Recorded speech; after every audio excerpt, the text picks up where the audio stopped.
साथियों, वो यूनिवर्सिटी जो साल 2005 और 6 में बनाने का फैसला हुआ, 2026 में गिर जाएगी, गिरा दी जाएगी, बुलडोजर चलेगा, ये किसी ने सोचा नहीं था। और ये बातें दूर दूर तक किसी के गुमान में नहीं थी, मगर ये सच साबित होने जा रहा है।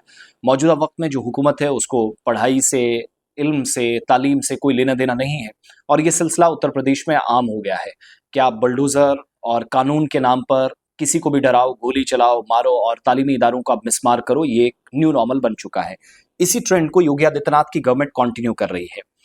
ये झटका सिर्फ आप ये कहिएगा कि साबिक वजीर और एक सरकर्दा मुसलमान रहनुमा आजम खान और उनके बेटे के लिए नहीं है। उनकी जो वाइफ है वो इस वक्त जमानत पर बाहर है, बेटा और खुद वो मुसलसल जेल में, बीच में जमानत पर बाहर आए, फिर जेल चले गए।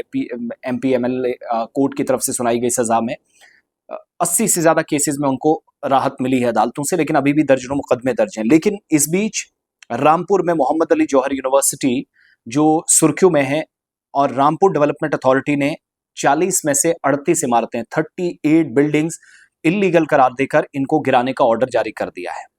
1500 बीघा पर ये टोटल यूनिवर्सिटी बनी है, इतनी जमीन पर। अथॉरिटी के मुताबिक ये इमारतें जो तयशुदा नक्शा था उसके बगैर बनाई गई, इसलिए योगी आदित्यनाथ की गवर्नमेंट की जो जीरो टॉलरेंस पॉलिसी है एनक्रोचमेंट के खिलाफ वो कार्रवाई है। दरअसल मामला ये है कि बनाने वाला मुसलमान और इसको चलाने वाला मुसलमान, खुद आजम खान इसके अपने जो चांसलर हैं वो हैं। प्लस बड़ी बात ये कि मुलायम सिंह यादव का एक ड्रीम प्रोजेक्ट ये उस वक्त रहा है, जब अमर सिंह समाजवादी पार्टी से आहिस्ता आहिस्ता बाहर जा रहे थे। तो हमें याद है 2005-6 में, 2003 में सरकार बनने के बाद मुलायम सिंह की सरकार ने ड्रीम प्रोजेक्ट में इसको एक करार दिया और सारी कैबिनेट, सारे मिनिस्टर्स वहां पर मौजूद थे।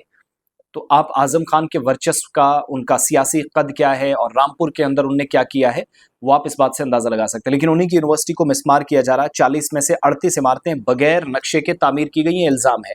15 दिनों का वक्त दिया गया है, मोहलत दी गई है, और जिला मजिस्ट्रेट जो हैं वो ये बता रहे हैं कि पहले भी नोटिस जारी किया गया, जवाब में इंतजामिया ने तहरीरी वजाहत पेश की, फिर तफसीली फैसला हुआ, समाअत की गई, सुनवाई हुई, 40 इमारतों में से 38 गिराने का फैसला हुआ।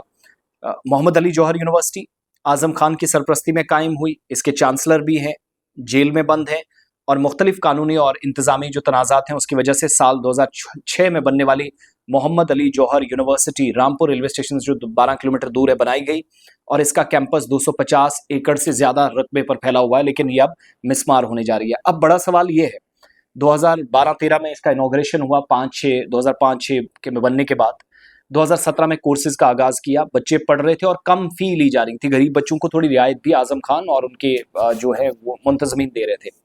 अब योगी आदित्यनाथ की गवर्नमेंट ने क्या किया, दरअसल नारा ये दिया गया था कि बनारस हिंदू यूनिवर्सिटी, अलीगढ़ मुस्लिम यूनिवर्सिटी, दिल्ली की जामिया, दिल्ली की जवाहरलाल नेहरू यूनिवर्सिटी से बड़ा इंस्टीट्यूशन बनेगा, और काम बहुत तेजी के साथ किया भी, परफॉर्मेंस बताती है मोहम्मद अली जौहर यूनिवर्सिटी की।